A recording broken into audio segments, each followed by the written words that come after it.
Hello, podcast listener. This is your host with the most, JJ, coming at you. This episode of JJ Meets World features Dr. David Wintersteen. We talk about how he went from theater to being a mountain man to climbing mountains to going back to theater, why he likes Fargo-Moorhead, the things he really wants to do, like start every single day with the same breakfast, and that routine is just building him up every single day.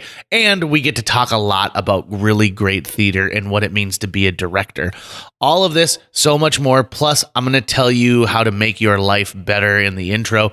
Sit back, relax, enjoy this episode of JJ Meets World. But first, a quick word from our sponsor. This episode of JJ Meets World is brought to you by Natalie Deutsch of Hatch Realty. Natalie has a proven track record to get your home sold faster and for more money. She is consistently focused on her clients' needs and wants throughout the entire process and make sure that they are well taken care of. If you're looking to buy or sell, reach out to Natalie today. On average, Natalie sells a home every 3.74 days. That's at least 2 a week. And last year, Natalie earned her clients on average over $4,000 above list price on their homes. And you don't have to take our word for it. Here's some of the great reviews Natalie has received. I was overwhelmingly impressed with Natalie and all the Hatch team. She was very responsive and responded to all of the emails within an hour. She gave great advice and encouragement from the listing and pictures, the offer, and all the closing details. The marketing team knew exactly how to promote my property, and I was pleased by how soon and easily my property received an offer. I was actually dreading selling my condo, and Natalie did such an awesome job that I felt like I really didn't need to do anything. The thing I most appreciated was that she really listened to what I wanted to do and respected my decisions. I would definitely recommend Natalie and all the Hatch Realty team. They made this process so wonderful. That was from Diane. So listen, if you're in the mood to buy or sell a home, give Natalie a call right now. You can reach her at 701-388-9338. Natalie, Natalie,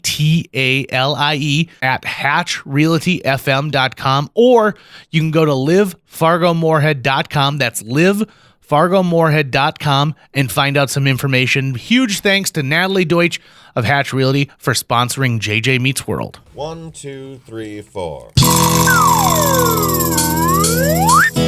J.J. Gordon, sort of like that Indiana Jones, in that he's always sniffing out his next adventure. Yes, he is. He's always interviewing guests so he can have them on his show and they can talk about pop culture, arts, and leisure.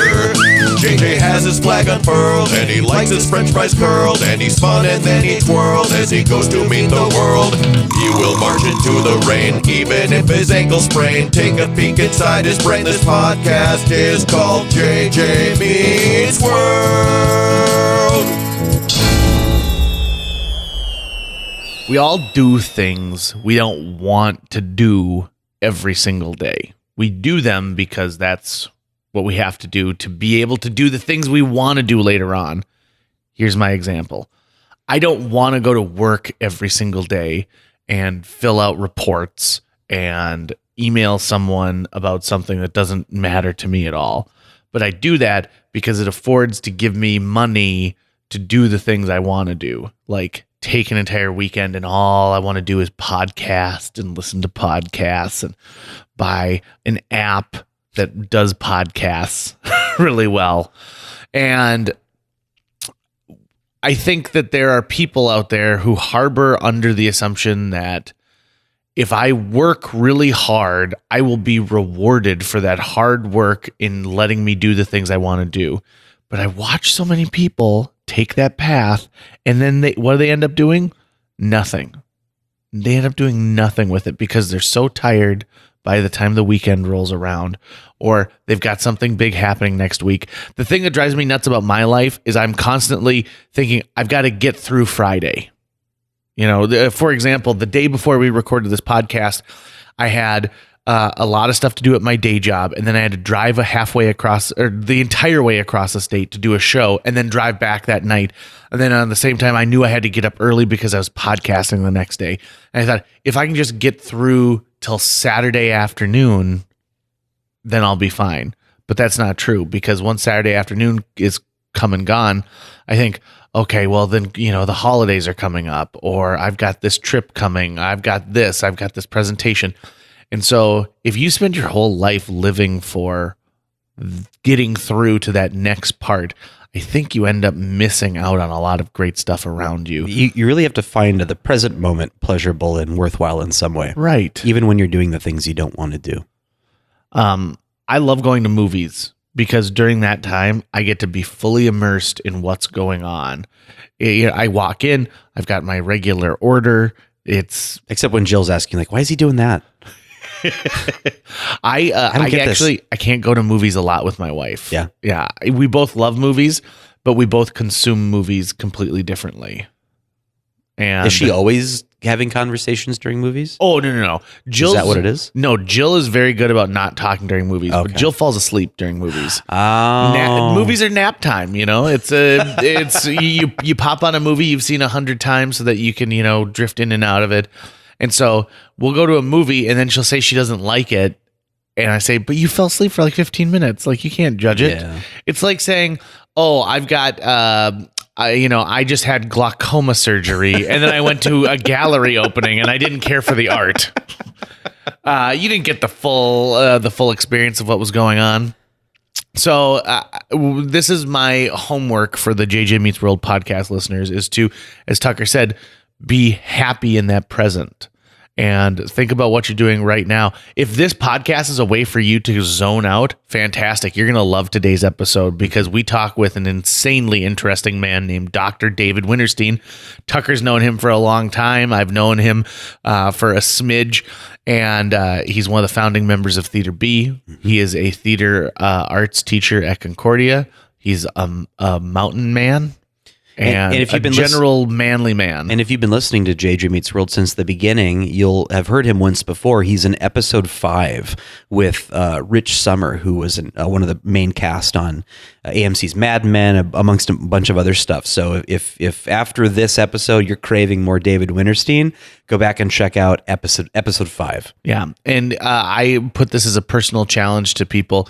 He talks about all of his jams and jellies at the end of this episode, and I think that you should find him online. You could probably go to his Concordia page and email him some tips on jams and jellies, whether it be storage or creation of those jams and jellies. Sit back, relax, and enjoy this episode of JJ Meets World with Dr. David Wintersteen. JJ Meets World.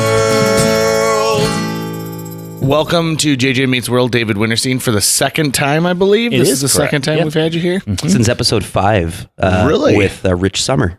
So nearly 150 episodes later, we finally have David back. That's exciting. I'm honored. So let's start with this. I found out something interesting about you, I think a year ago, that has changed the way I look at you, David Wintersteen. You originally wanted to do something like with the forestry department or be an outdoors guy, living alone in a shack somewhere, communing with nature. Yes, I do like to commune with nature. So I was a theater major in a Midwestern college. I went to Luther, and very much in farmland. And I thought I wanted to be an actor or do something in the theater. And I graduated from college, and I went off to the Twin Cities, and got work as an actor doing educational tours. Oh yeah. And I feel like every person I know who's in like theater as a profession, that's how they started. They're like, yep, I toured with a fire safety play that went to elementary schools all over Texas. Yeah. Dad did theater touring in college almost right away. Yeah. So I was doing shows about electricity primarily, where we would take them into elementary schools and just two of us together and do little song and dance shows, 45-minute shows about electricity. And I got a really good tour doing 14 weeks in New Jersey and paid pretty well and all that stuff. And it was close to New York City, so I was able to go into the city a lot. But we were doing these tours in inner city New Jersey schools, and it was pretty intense. And I did that, and I was like, I have got to get out of this. I got to go do something else. And my brother was working out in the Tetons, and so I just drove out there. and it was May, and it was like, maybe I can get a job. Sure. And so I hung out there and got a job washing dishes, and one thing led to another. But yeah, so I spent some time out in the mountains, and I was like, okay, I'm going to do the mountain thing for a while. I like this. And so yeah, I was in the Tetons. I'd worked one summer in Glacier, and then I was in the Tetons. And if you want to do mountaineering in the Tetons, you have to do technical rock. So started learning how to do technical rock.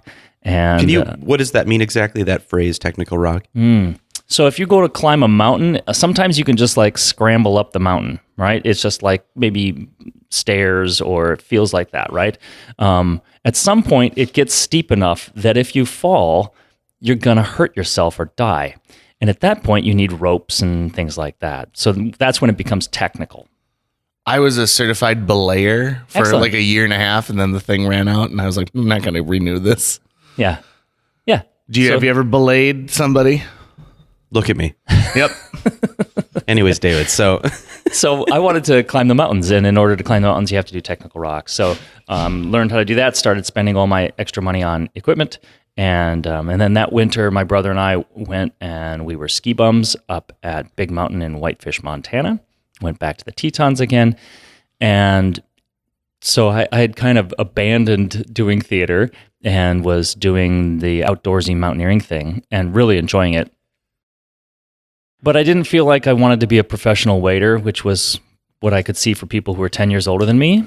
They were, working at ski resorts in the winter and back in the national parks in the summer, and they made fine money, sort of as these itinerant people. But I don't know. I just felt like I wanted more roots than what that was going to provide. Yeah. But I love it. I still climb. I still ski. And you taught your kids to do this too, right? I mean, yeah. I've seen tons of family photos of the Wintersteen clan, climbing a 90-degree, cliff face. Yeah. That would scare me to death. Yeah, and the kids didn't get quite as hooked as I am on it, but they are very game, and they would come along. I like that dad pun you threw in there too. That was pretty nice. I missed it. Anyway, but yeah, we'll be going off to ski again this Christmas. I can attest to David's outdoorsman outdoor. He's an outdoorsman for sure. I've watched him chop wood. I've watched him build full structures out of earthen materials, and he's legit when it comes to that. Like if I knew someone I wanted as a camping or a hiking guide, I would go talk to David immediately. It goes back to when I was a kid, and we lived out in Tacoma, Washington. And my folks figured that since we were out there in the mountains, and this was the 70s, then backpacking became a thing, and they decided that as a family we were going to go backpacking. So they got us equipment and tents and sleeping bags, and we just started doing family backpacking trips. And I didn't know any different. I was 10 years old, so that's where I really started, was back there in the Cascades. And then we moved to central Minnesota, and there wasn't so much wilderness anymore. But then once I was in college and I was starting to work out in the mountains, I was like, this really calls to me. And it does. I love the mountains. I love the wilderness, and to be sort of away from people and in that quiet and have that place where you can think and just be with yourself. When I was in 4th grade, I read the book Where the Red Fern Grows and Hatchet back to back. Yes. And I thought, I want to do this. I want to do this woods thing.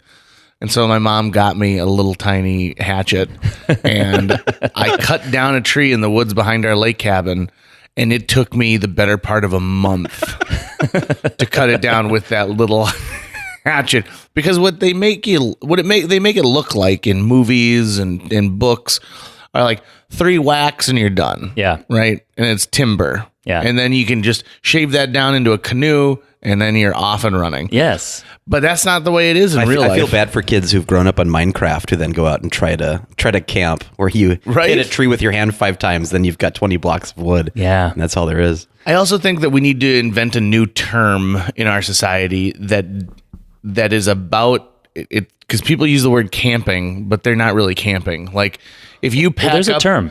Oh, really?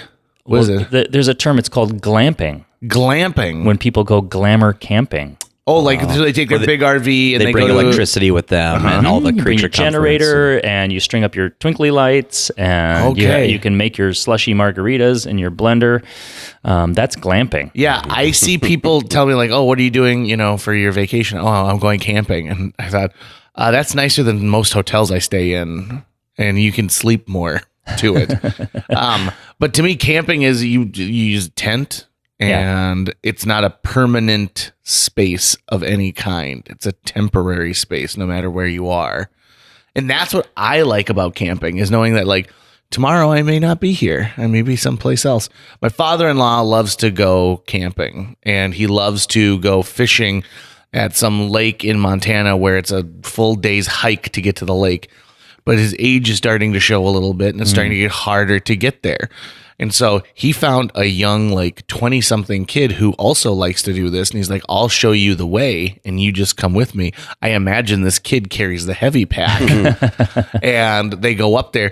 But there's something kind of sweet about my father-in-law passing on this knowledge to like a younger generation and making sure that somebody else knows about the secret lake that he loves to go to. Are Jill and Amy not interested in that kind of thing? Well, he goes up there to fish, and they want nothing to do with fish whatsoever. Hard turn on this. Do you play any card games? I play bridge. Do you really? Yeah, I love bridge. Me too. Do you? Yeah, I do. How come? Here's the thing. So I think that cards are going to make a renaissance. Because I think that there's a lot of people in my generation, in a generation like yours, David, and even the younger generation who are finding like, "Oh, I like to play cards. It's fun to sit around and play bridge." And I know 2 high schoolers who are learning Pinochle right now. Yeah. And I've been playing gin rummy like a madman, and I'm loving it lately. I love cribbage. Yeah. As a card game. Yeah. You don't want to get skunked.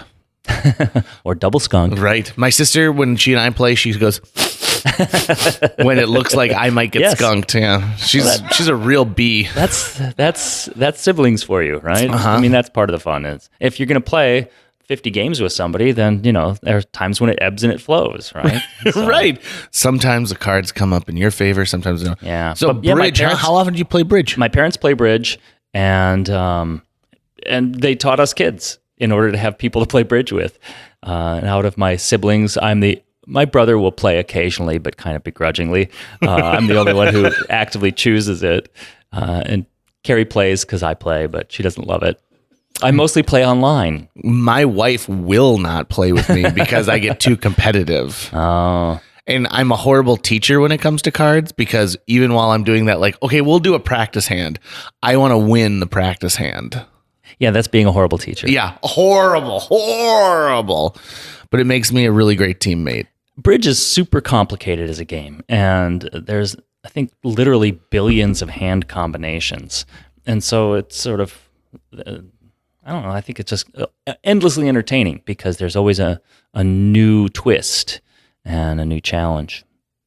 I like games that require counting and watching people struggle with the counting, like in cribbage, right? Like, all you gotta do is add up to 15, but they're really looking at, they're like, okay, so 15. Like, you don't even have that many cards in your hand, man. Right. Like, it's all right. Just add that one to that one and go on. Did you play any cards, Tucker? I mean, I play poker when I get the opportunity to, which was sort of just a byproduct of working in that industry for a long time. I do like to play cards, but I've always been someone who, for whatever reason, and maybe this ties into the reason why I was bad at just basic math in school too, anytime I'm learning a new card game and someone's telling me the instructions, they sound like the Charlie Brown parents. Because they're usually throwing terms out at you, and the terms often mean different things to different games, and there's a rule set, and because they're used to the game, they're taking what's the word I'm looking for granted, the fact that they already know it. And so it often takes me actually playing the game a couple of times. We play a really simple game in the summers when we do Theater B vacations at the Wintersteen Lake Cabin, just called Duck. It's a game by a bunch of different names, and we call it Duck. And it took me 5 or 6 solid sessions to understand what people were telling me. But once I got it, then it was like, oh, then it makes 100% sense. And most people, it takes them 3 hands. Yep. Oh yeah. Pick this up. I am a very slow learner when it comes to cards. Once I get it, once it's in there, then I am ready to murder you. I am so excited to play. And yeah, I'm missing playing poker right now. It's been a while since I've got to play. For me, growing up, it always felt like bridge was about how smart are you.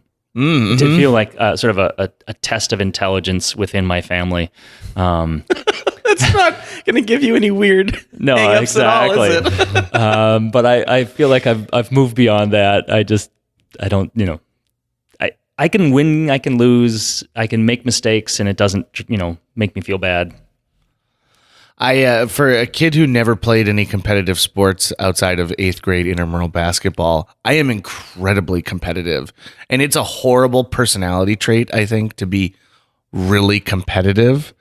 And it drives so many of my choices in life that want to win or to best somebody else in that it's something I've really tried to work on, especially when I'm with younger people, because I think it's all right if you're a kid and you're competitive. It's not great, but you can understand that. But when you get to be the age of where like a 12-year-old is making you mad because they're not playing the game right, Yeah. then you've really got some issues. I was so unathletic that, all those kinds of competitive sports kinds of things was just never a possibility for me. But you're so tall. I am tall, although I was a very late bloomer. So, and even when I got tall, I was described by a high school teacher as one of the 3 skinniest guys on the planet, along with my 2 friends, Muggsy and Jim. You've always been in really good shape, though. I mean, most men of your age don't stay in the shape that you've been able to stay in. That's true. I think, I have some benefits of sort of skinny jeans, right? Not Jeans, but Genes. Oh, thanks. Man, if you ever Thank you for wore skinny clarifying. Jeans, I would give you so much shit. It would be horrifying. Oh my God, David. There was Never a time, do that in front of me. I'm sure there's some photos from back in the 80s. Anyway, but I was really in lousy shape. I was, I had sort of the, what's it called when you're Acid reflux. No, I have that. Is that why I'm out of That's shape? the gesture you're making. That's why I'm out of shape? Acid reflux. I was going to say metabolism. Oh, sure. I had the metabolism where I could eat anything and didn't gain any weight, and so I seemed to be in shape, but I wasn't. I was in terrible shape. But when I got out and I was in the mountains, and certainly as an adult, and then hiking and climbing and stuff like that, that's what got me into shape, and skiing. You and Carrie both are pretty active regardless now anyways, right? You're Well, always finding ways to I'm move. in my mid-50s, and I want to stay healthy. And there comes a point when you have to, I think, sort of commit to taking care of your body, because there's only one direction it's going in. And so trying to stay as healthy as possible, as long as possible. And that takes maintenance, and it sucks. I got a friend who's like, "Oh, you like to work out." No, I hate to work out. I remember fondly when I didn't have to do any exercise. I feel like that's always the key test of willpower, is getting yourself to do things that you do not want to do. I mean, that's of my many weaknesses, my willpower is probably my biggest weakness, is convincing myself that even if I know I've got to do it, if I don't want to do it, man, is that a tough hill to climb? David, you gave me a book that I read, and I can't remember the title of it, about rethinking the way like health is. Do you remember what the name of that book was? Yeah, it's called Younger Next Year. That's what it was. And it's got a clock on the front. I can't even remember the cover art for it. That book changed the way I thought about like just staying healthy. Yeah. And it's phenomenal. Yeah. Have you given that book to a lot of people? I have, actually, and I'll tell you the story behind that book, which was I went in to get, a checkup with my doctor. I don't know. I must have been it was probably 10 years ago now. It's probably 45. And my doctor says, "So, are you exercising?" I'm like, "No, I don't have time to exercise." And he's sort of, berating me about that. And I'm like, yeah, whatever. And I went back in again a couple of years later for something. And he's like, "So have you started exercising?" I'm like, "No, I'm too busy." He's like, "Look, you have to exercise. You can either exercise or die. It's your choice." I was like, "Oh, that seems kind of dire." I mean, for just something about exercise. And then he had a photocopied image of the cover of this book, and he hands it to me and says, "This is your prescription." He says, "You read books, and I'm not going to prescribe you a pill. I'm prescribing you a book, and you have to go home. You have to get this book and read it." And so I guess I'm enough of a rule follower that I did that. And you got time for reading that You book? are studious. that's how I found it, and it did that to me. It was like, okay, this is a different way of thinking about health, and I just thought there was, it was the book is set up where it's a medical doctor and one of his former patients who had been a lawyer. And they trade off chapters. So one, there's sort of a medical sciencey chapter, and then the next chapter is written by the lawyer. Sort of, this is what the lived experience is. And so it was pretty easy, like interesting reading that way as well. But I really like the science, and so like, okay, there's a lot of evidence-based stuff here, and some of it's kind of, I don't know, obvious maybe, like don't eat crap, but in terms of like, what are you going to eat? And what kind of diets work? Well, diets don't work, and that's the medical science of it. So how do you live without dieting? Well, he just says, look, you know what crap is? Don't eat crap. And it's like, oh. And I'm not quite that disciplined. I still have French fries occasionally. I've watched you eat McDonald's a couple times. So usually when a show is going on and there's just zero time. There's times when there's zero time, and so I'm not totally rigorous about this. Yeah, but let's not compare your McDonald's habits to my McDonald's habits, because mine don't require that I have no time. But there were other things in this book, like men who live longer are those who have steady relationships. And so one of the bits of advice in this book is, if you're in a long-term committed relationship, maintain it. It's going to make you happier, healthier, longer. Well, that's just good advice, right? So most of it's easy to take. Right. And I think you hit the nail on the head with, these are not just like, hey, you need to exercise. You need to do 2 hours of cardio every day to maintain your heart. No, there are other ways that you also maintain your body. Like you said, the relationship. Yeah. And it's just, you read it and you're like, oh yeah, well, that makes total sense. Yeah. So the book is Younger Next Year. I can't remember who the author is now off the top of my head. It was good stuff. It's good stuff. Thank you for that book. Yeah. And then there's loaned it out to like 4 or 5 people since you gave it to me. There's another version of it by the same authors for women. It's basically Younger Next Year for women. So. Was the first book only for men then? Or? Yeah, it was really focused on men. Okay. And it was sort of like, hey guys, this is, I don't know, it really was written intentionally it makes for male sense. audience. I mean, we have higher degrees of heart disease and a lot of those types of illnesses that come from stress and putting crap in your body. Yeah. And part of the book is just about culture. It's not simply about, your body and physiology. It's how we relate to each other, how men relate to the world. What is the conclusion on diets? Is it that they're ineffective because they're so difficult to stick to on their own? Yeah, I think so. Is that you need to be in a habit of how you're going to eat. And so anybody can radically change what they eat and how they eat. And hold on to that for a while. But then when people go back to their old patterns, all that just goes away, and they tend to fall back into the worst things that they were doing. And the typical thing is that when people diet, then they lose weight, and then they gain it all back and more. Because they're doing something, they see it as something temporary, not a lifestyle change. Right. And I think that's the problem with the word diet. We already talked about camping, so correct me if there's a new word that I don't know about yet, David. But that's the thing. So what you need to do is you need to eat better. Yeah. You don't need to diet, because dieting is a temporary thing where you do go back to your habits, and most people fail when it comes to dieting. You just need to change your eating habits. Yeah, I guess with diets, we all automatically go to what is restricted. What can you just withhold from yourself? But you're also not saying, what does your body need? Like, what should you be putting in there? There's also an emotional component to dieting that is just flat out unhealthy, which is, I'm already a failure. I'm not going to allow myself to continue to be a failure. And there's so much shame built up in that. And when and when people say like, oh, I'm going to go on a diet because I got to lose like 5 pounds. Well, how about this? Why don't you just change your lifestyle?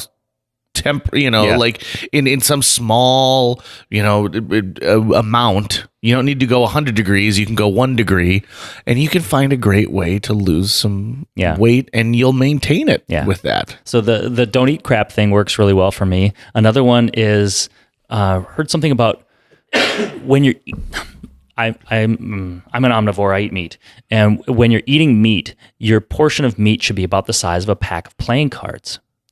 And so that really has been helpful as I think about, what's on my plate? How much should I be eating? How much do I need to eat? And so I eat everything I want, right? There's nothing that's out there that's like, I want that, but I'm going to withhold it from myself, right? I just don't eat too much of it. And that helps. And honestly, going to the gym and exercising, it's part of what you got to do. But that does pay off just in terms of being able to live my life and do things. Yeah, right? You want to have a long life, but you also want to be able to taste creme brulee. Right? Absolutely. Like, you want that too. Oh, yeah. Yeah. But here's the thing. You want to taste creme brulee and it's a special treat and you maybe have it like once or twice a year. Mm-hmm. When you're having creme brulee twice a week, it takes away not only from the joy of having it, Right. but also the health. I have to assume now too that so much of the obesity epidemic that we're in the midst of is, I mean, I say that as though there's an endpoint. There might not be, but is the brain chemistry of what the crap food makes you feel like when you drink it or eat it. So like you've got a Diet Coke in front of you. I guarantee you, if I had a Pepsi in front of me right now and I cracked it open, I would feel amazing for the first like 10 seconds after I drank that because of all the dopamine or whatever it is that's going on in your brain. And we have all this food that's full of stuff that just triggers that. And so now you're not just going after easy empty calories. You're going after ones that give you sort of a drug high for a short period of time after you've eaten it. I have to assume that's a part of the problem too. Yeah, I think a lot of it's sugar. Yeah. And Corn syrup. Another rule of thumb that I use is eating like my grandparents used to eat. Yeah. Boil everything. Eat. No, That's a Captain America joke. I stole the joke. Okay. They were good cooks, but also, living close to the earth and eating fresh foods and all that stuff. And, when I'm in the grocery store, I never walk down the frozen foods aisle. I just don't even walk down the aisle. I never buy anything from there. So it helps, right? In terms of what's the rule of thumb? How am I going to cook and eat? And I love food.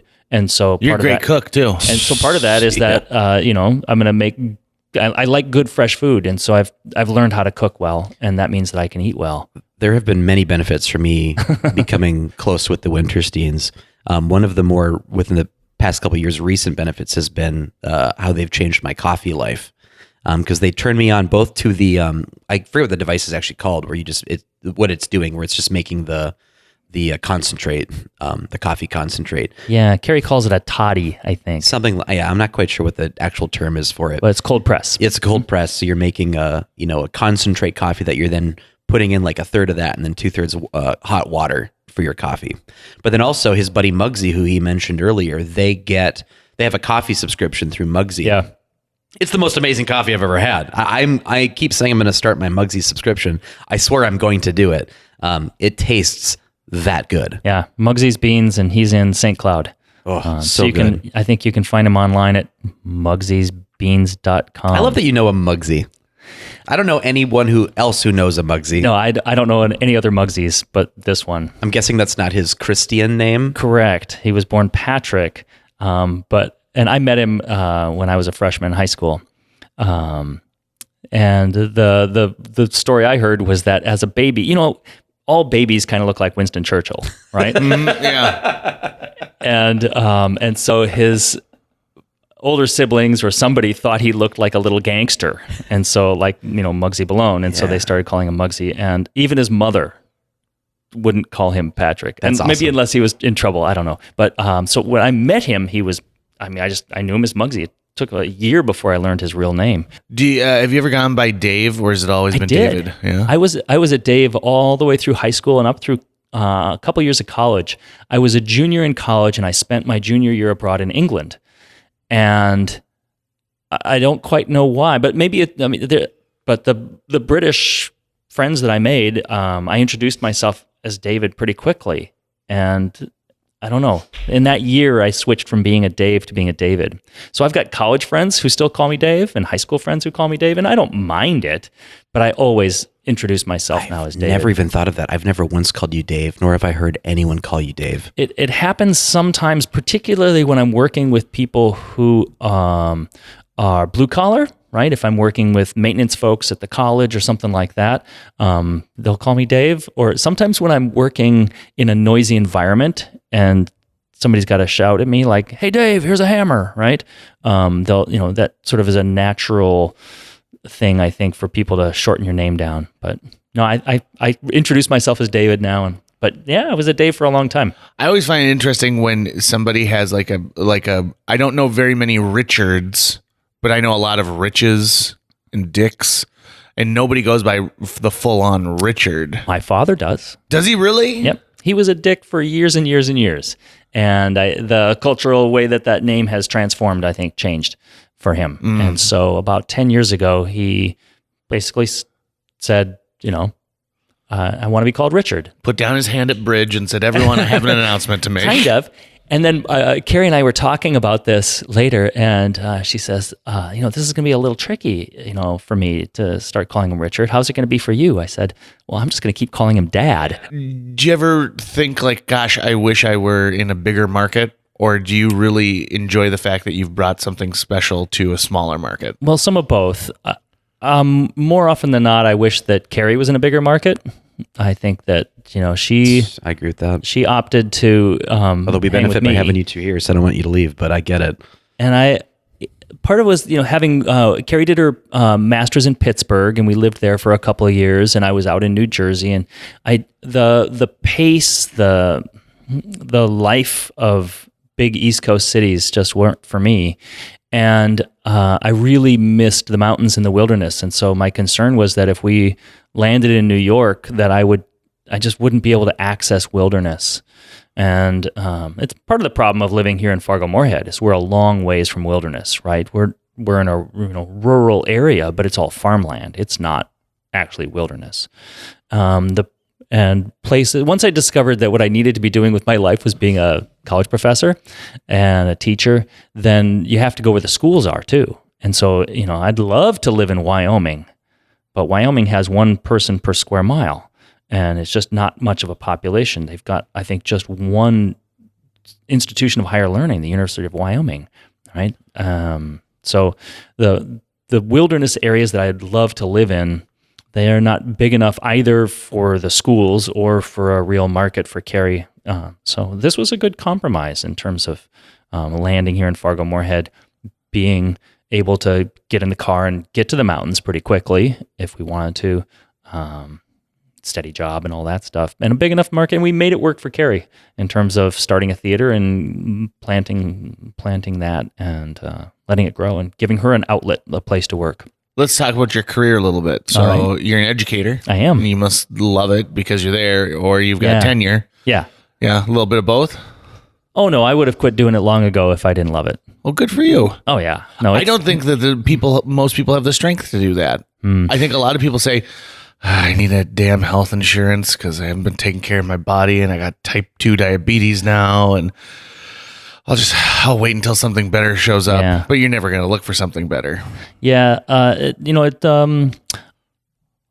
At this point in my career, there's probably not anything better. The world has changed of higher ed. And so my ability to drop this and move on and do something else as a college professor is probably pretty limited, actually. The industry is really shrunk.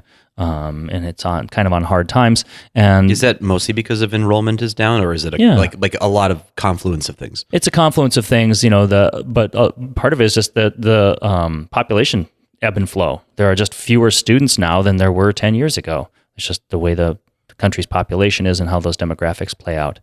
Higher ed's gotten very expensive, and there's sort of a cultural pushback against that investment.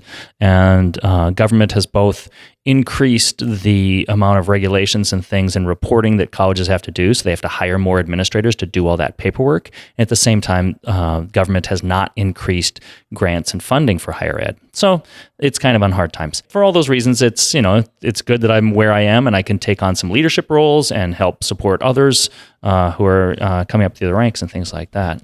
But no, I would have, if I'd hated it, I would have done something else. Apart from anything else, having gone and worked in the mountains and done different jobs, out of college, I just know there's a lot of jobs out there and a lot of things I can do. But being a college professor, it's a pretty good gig, right? Yeah, right. I get a lot of autonomy, which I like. But aren't you constantly sewing patches into your coats? I mean, that just must be horrible. You can't go shop anywhere without thinking I got to stop and get a leather patch. Exactly. The uniform is pretty restrictive. Actually, that's one of the things I love. I had a colleague in art department, and when I first started teaching, I was always wearing shirts and ties, in part because I was not that far different in age from the students, and so it kind of helped to give me a sense of authority. That's not a problem anymore. You got that salt and pepper going on, man. I do. But this was a prof who taught art, and he always wore jeans and T-shirts. And I remember saying to him, I was like, you're always wearing jeans and T-shirts. And he said, I'm a tenured full professor. I can wear whatever the hell I want. I was like, oh, yes. And so then I started wearing whatever the hell I want. And so I can be comfortable or dressed up or whatever I want. I mean, nobody cares. And as long as I'm coming into the classroom and doing that job. But the schedule is great too for me, because when it's during the school year, when I'm teaching, it's intense. It's a lot of long days and long nights. But then when I'm on break, I'm completely on break and I have a lot of time. So in the summers, I sort of get this sampling of what it's going to be like to be retired. Yeah. Right? Because I've got months and months where nobody's expecting me to do anything for them. I'm doing my own thing, and I kind of like that. And then I go back but even the work is pretty good, right? I'm a theater professor, right? Yeah. I get to make art, and I got bright, hardworking students who want to come together and make art with me and learn about how art was made in the past. And by and large, it's pretty good. Yeah, when you're not making it, you're talking about it, you're thinking about it, you're researching it. Like, you get to have your central love like that in your workday every single day. Yeah, I don't have to go someplace and make widgets and then stop that and then go do the thing I love. I get to do it all the time. Yeah. I love, there's a documentary called B-Way that PBS put out that kind of talks about Broadway through the decades. Okay. It's a great, I mean, it's like 12 parts. Julie Andrews narrates most of it. So nice. That was a real winner for me right there. But there's a part that I think about when I think about theater in 2019, and it's Hal Prince. And he's talking about how Wicked cost $10 million to put out. He goes, when I did the Pajama Game, it cost me $100,000, which was unheard of at the time. He said, where am I going to find $100,000? He goes, I have produced some of the most popular shows and longest running shows Broadway's ever seen. I'd have no idea how to launch a show today. He goes, it would be impossible. You've got 36 partners that you have to get in because the money's there. He goes, gone are the days of where, we rent a warehouse and we use that warehouse for 6 weeks to mount the show. He goes, you got to get a professional like dance space, and you got to get a professional, singing space.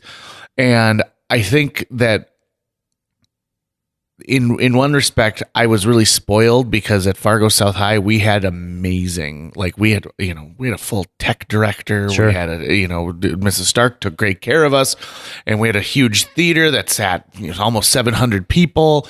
Anything we wanted, we're going to do Grease, and we're going to spend $30,000 on the set. It's going to be insane.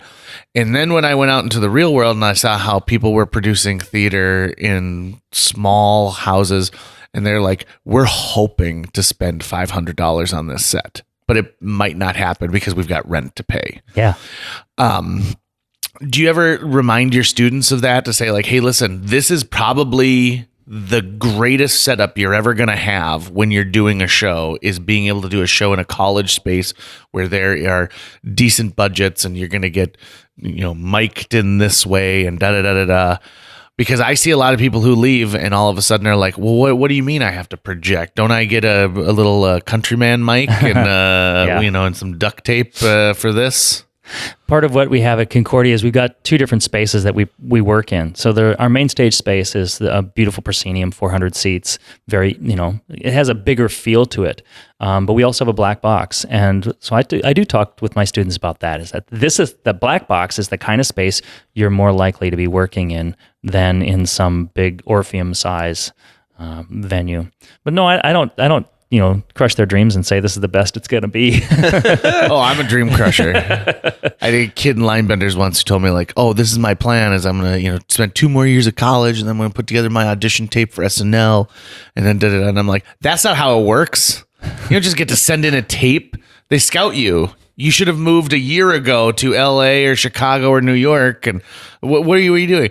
And I saw him like start to, feel defeated. And he's like, oh, I can't do that. And I was like, oh, I feel bad now. It can be really easy to get the illusion that success is inevitable, and not realizing that the amount of suffering you're going to probably have to do to go through. And you'll have to make the decision about, is this something that I love or do I love the idea of being this? Right. I think there's the celebrity culture we're in. People know so many celebrities and so much about celebrities. And there's this impression that that what these people are doing is they're being authentically themselves, right? And that is what makes them famous. And that all I have to do is just be authentically myself. Well, and then I'll be famous because then I'm just really being true to me.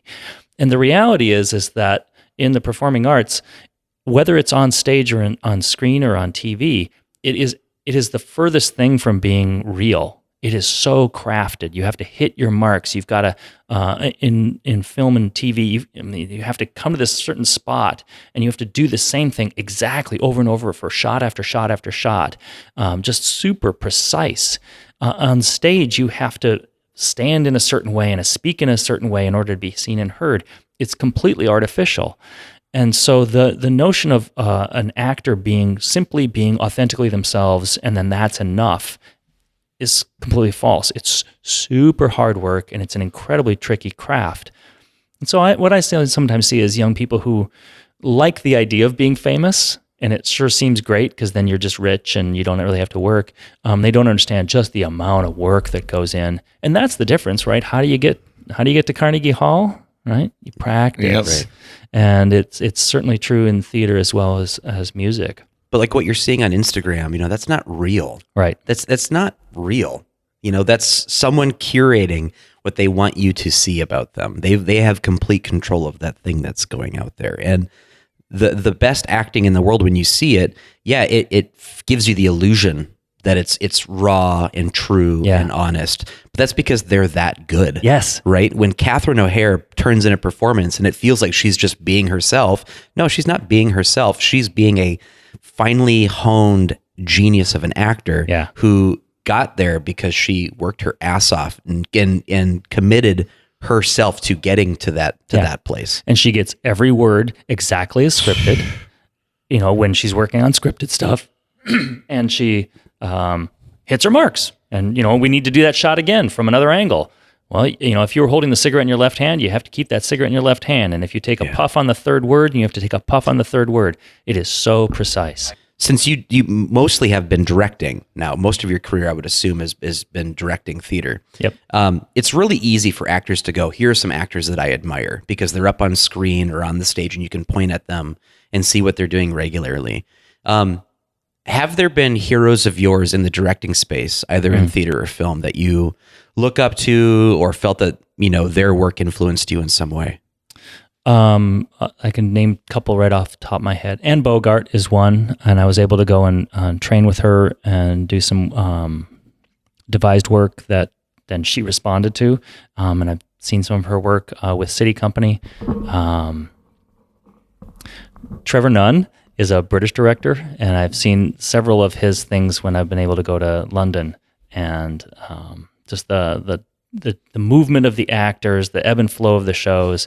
It's really impressive. I've heard you say a lot about your philosophy of directing in the past year, which I found very fascinating. Can you talk about that a little bit?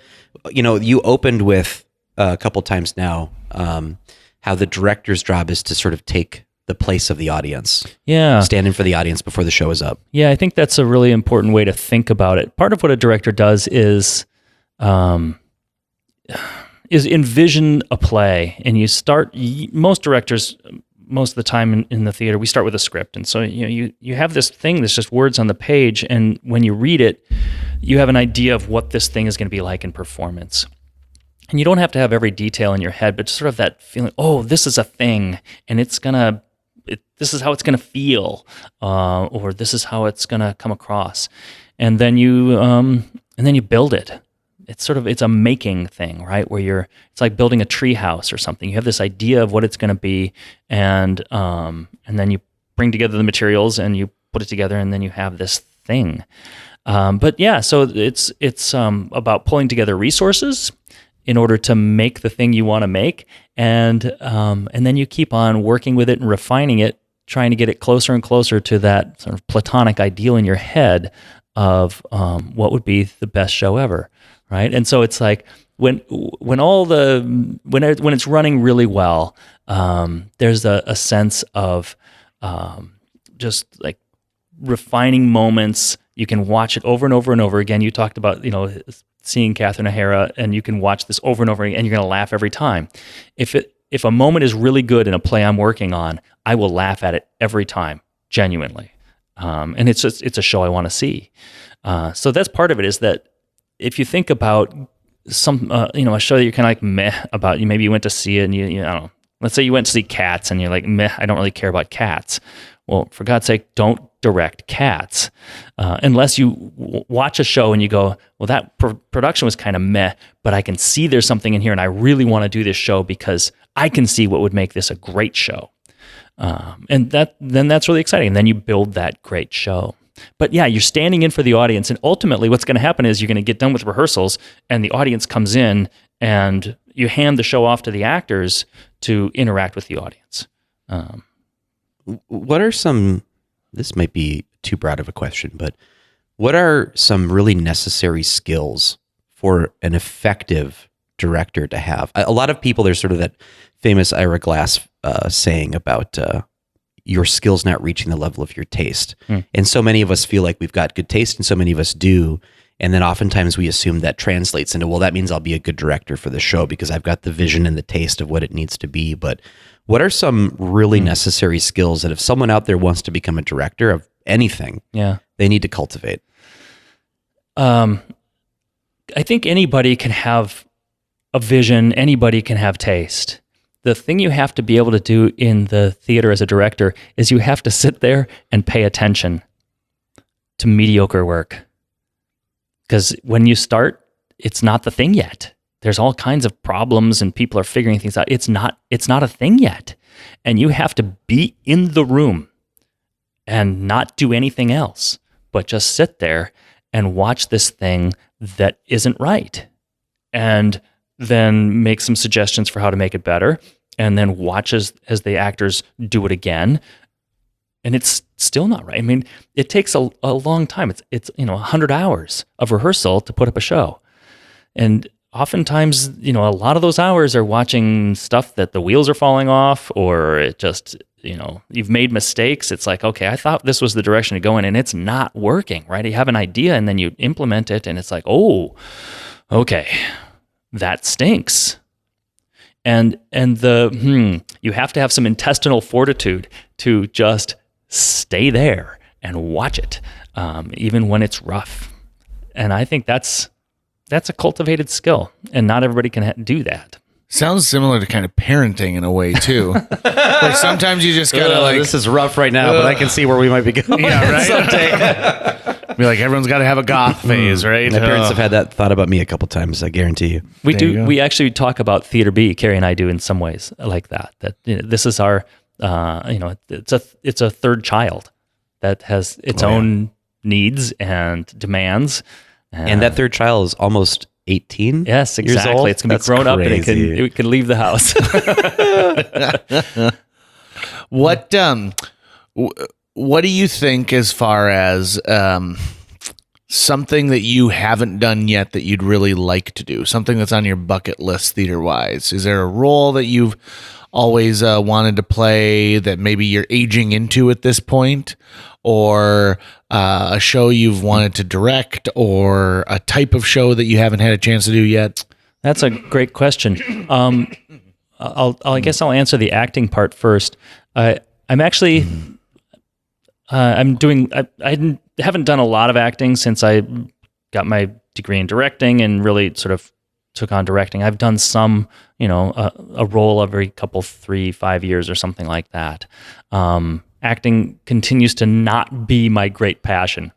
It's something I can do, but I don't wake up in the morning going, ooh, I want to do this. And some of the parts of acting, when I really started directing, I discovered that the thing that I loved about the theater was rehearsal.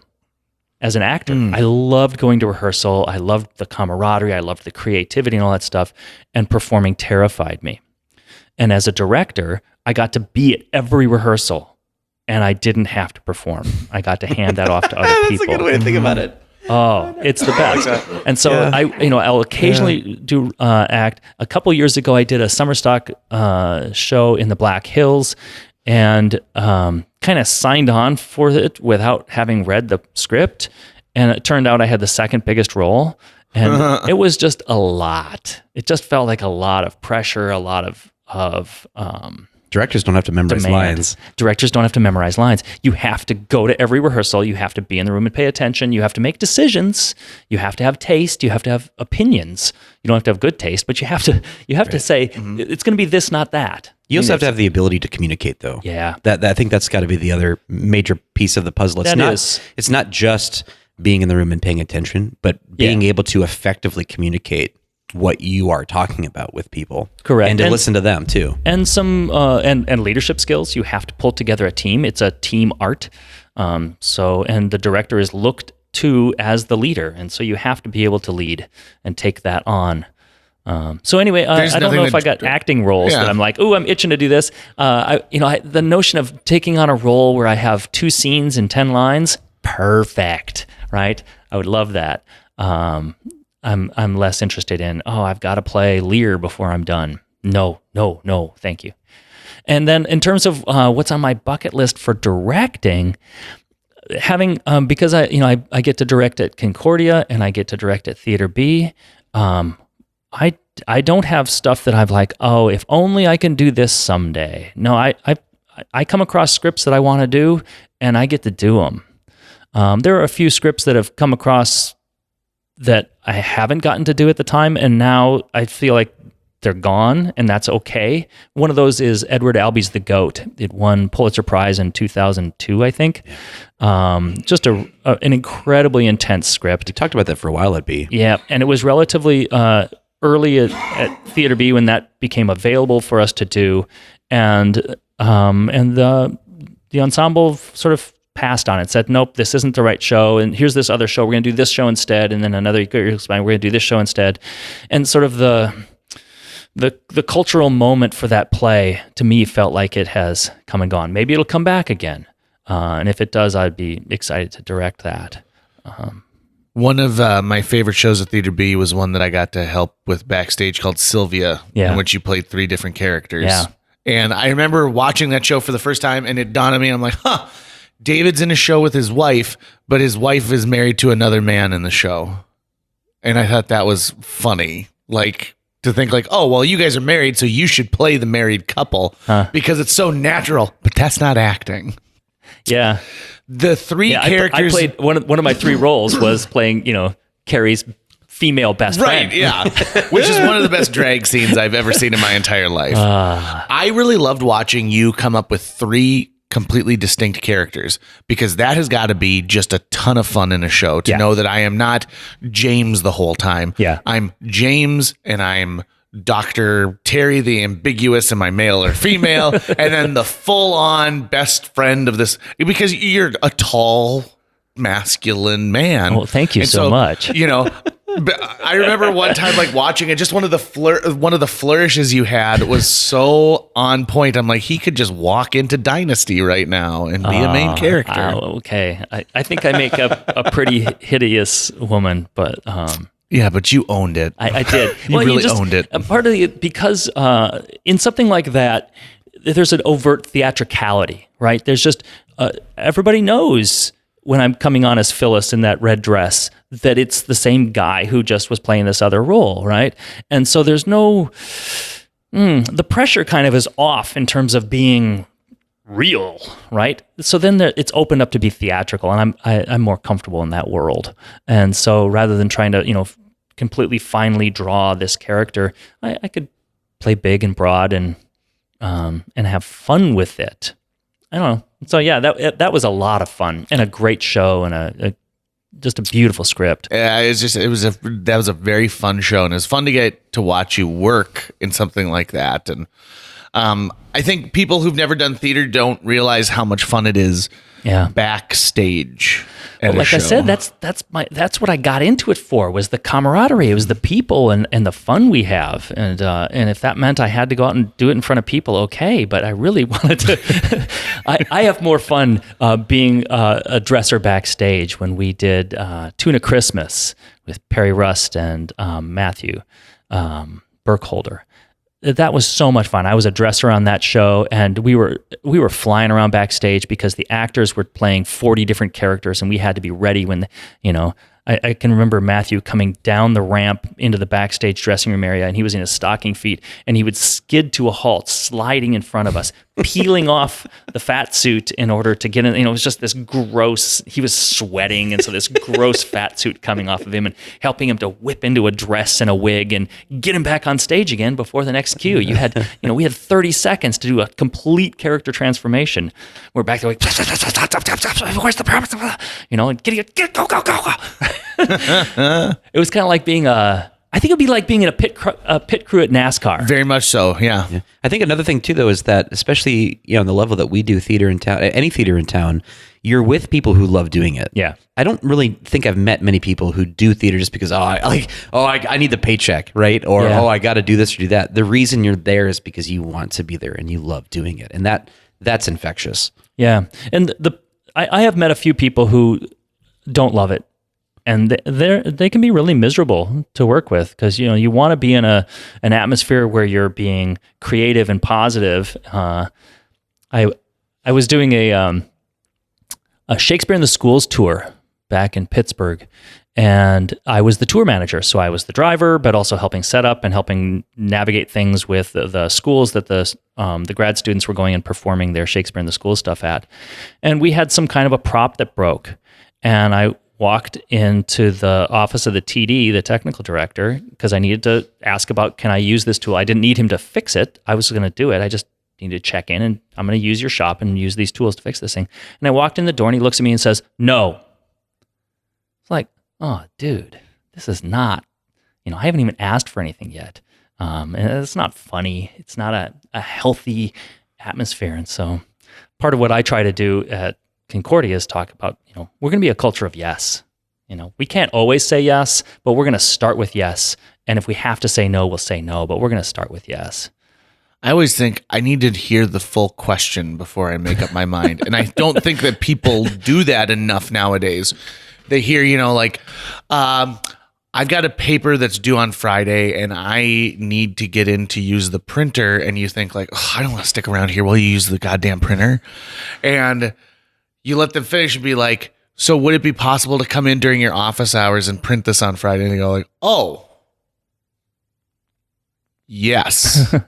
But I've already in my mind said no before it even comes to it. And yes is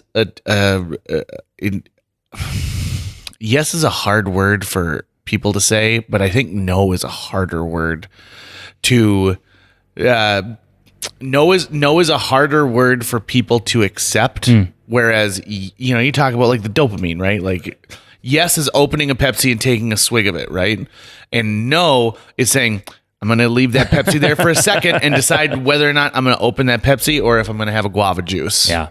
I think people get tired, people get burned out, and then you go to the shortcuts, right? And no is a shortcut, right? Just I don't need to hear this. I've already heard it before, right?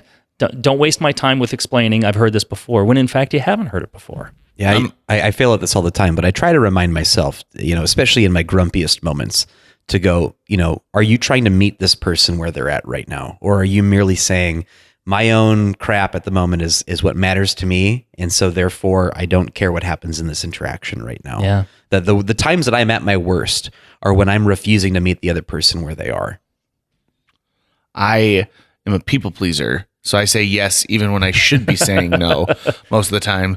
And it gets me into trouble because it never allows me to give anything 100%. Right. One of the reasons I love this podcast is I'm sitting here and I'm giving it 100%. You know, we're having a conversation here, and with the exception of my wife asking me if she wants me to bring me breakfast, you know, I'm 95% committed to what's going on right here, right now. And I know most people consume this podcast while they're doing 8 other things at the same time. They're like, oh, I listen to JJ Meets World while I'm cooking or while I'm driving and commuting to work. And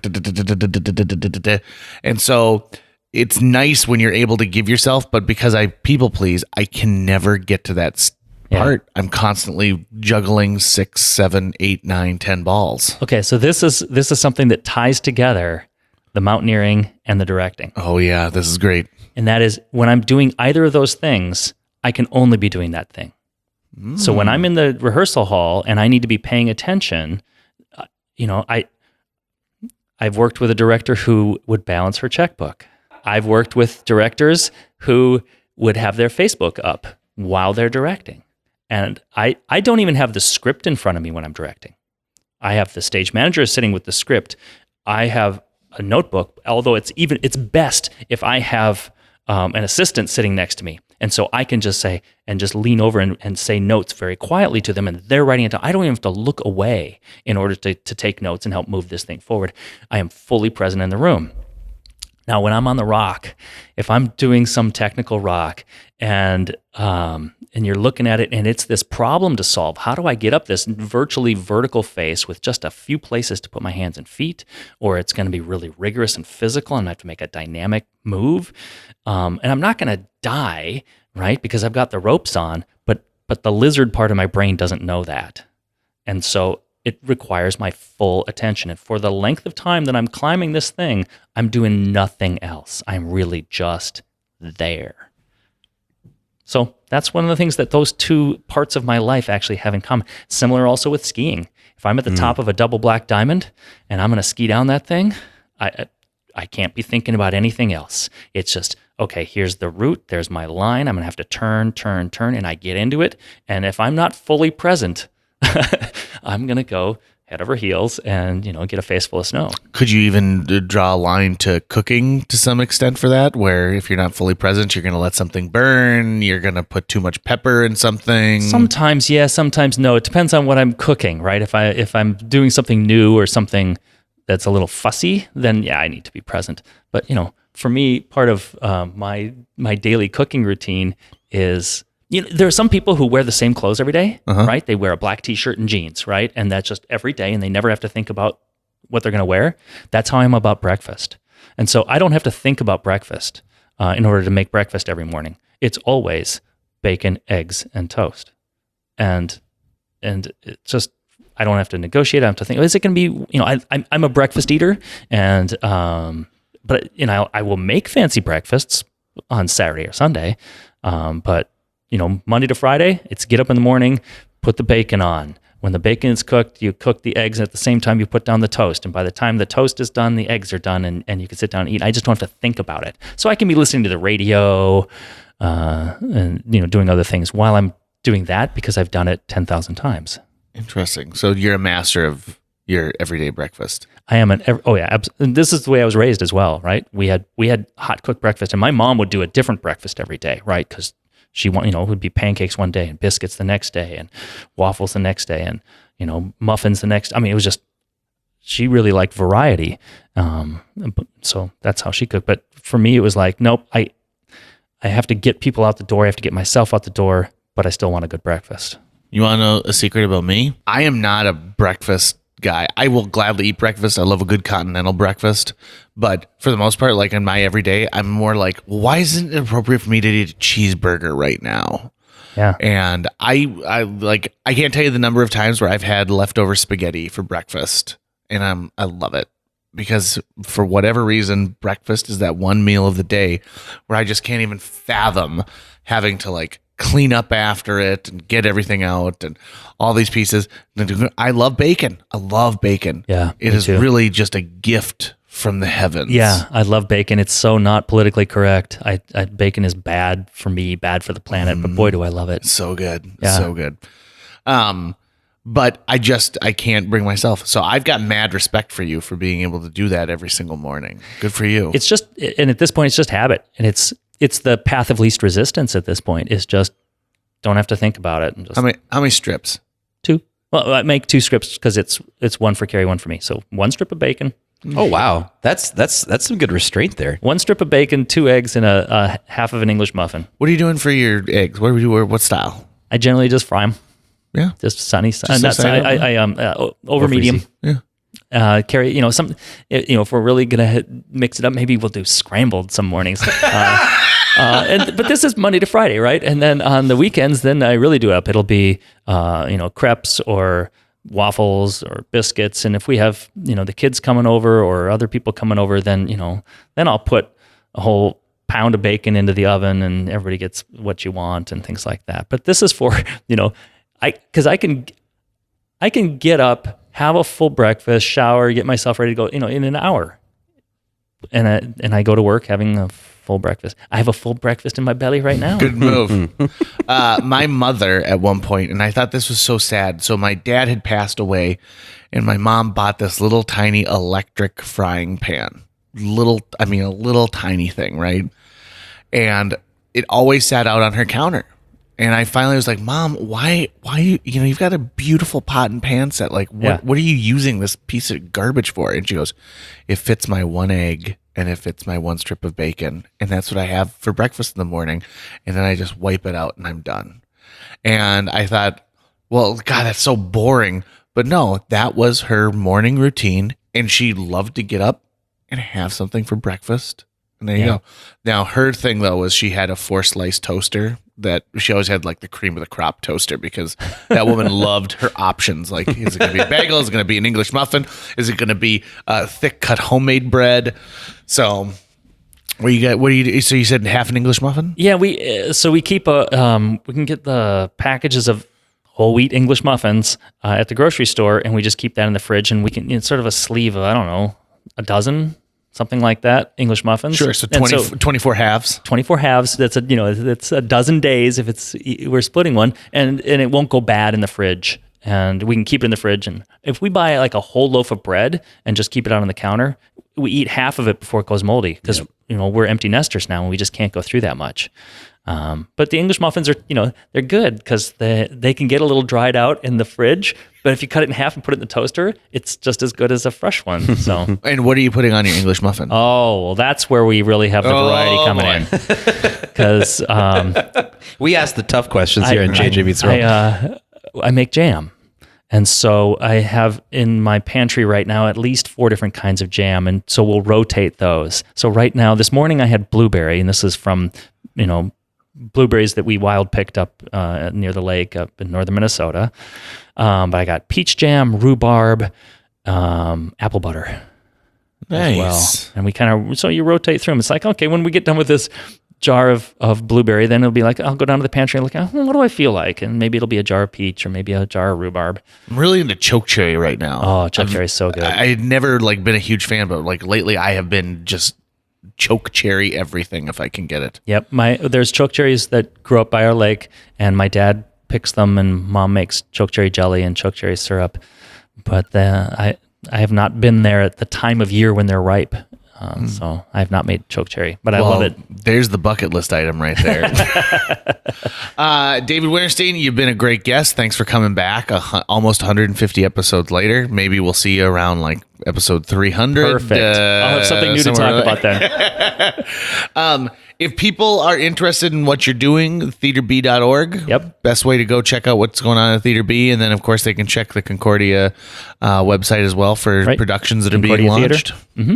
And if someone's a prospective student and they want to, take a tour, Concordia, a great place for theater. Absolutely. They should, talk to admissions, get a tour. And if they tell admissions, hey, I want to meet with Dr. Wintersteen, I'm always happy to meet with prospective students and talk about what our program can do and how it can transform their life. A huge thanks to Natalie Deutsch of Hatch Realty for sponsoring this podcast.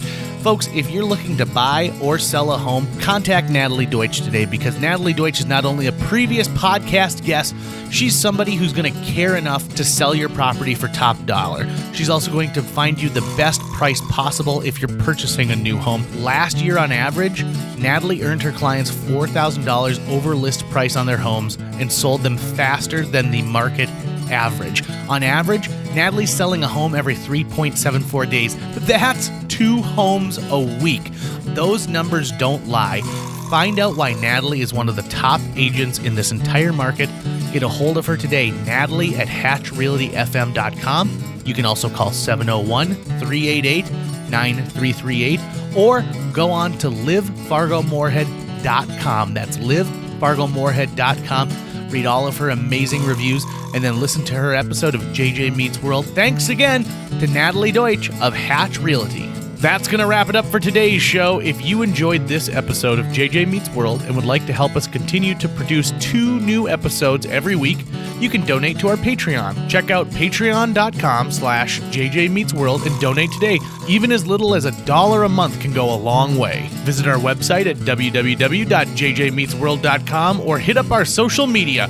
We're on Twitter, Facebook, Instagram, all the sites the kids are using these days. If you'd like to stay up to date on new episodes of JJ Meets World, you can find us on iTunes, Google Play, Spotify, Stitcher, iHeartRadio, YouTube, or wherever you consume the podcast that you love. JJ Meets World is produced every week by Tucker Lucas. You can find out more about Tucker's work by checking out www.moonbasemaria.com. If you want to get in touch with your host with the most, go to linebenders.com, and you can find direct contact info for JJ. When David was talking about jams and jellies, all I could think about was that peanut butter jelly time, peanut butter jelly time. And I thought, if he does that right now, I'm going to piss my pants.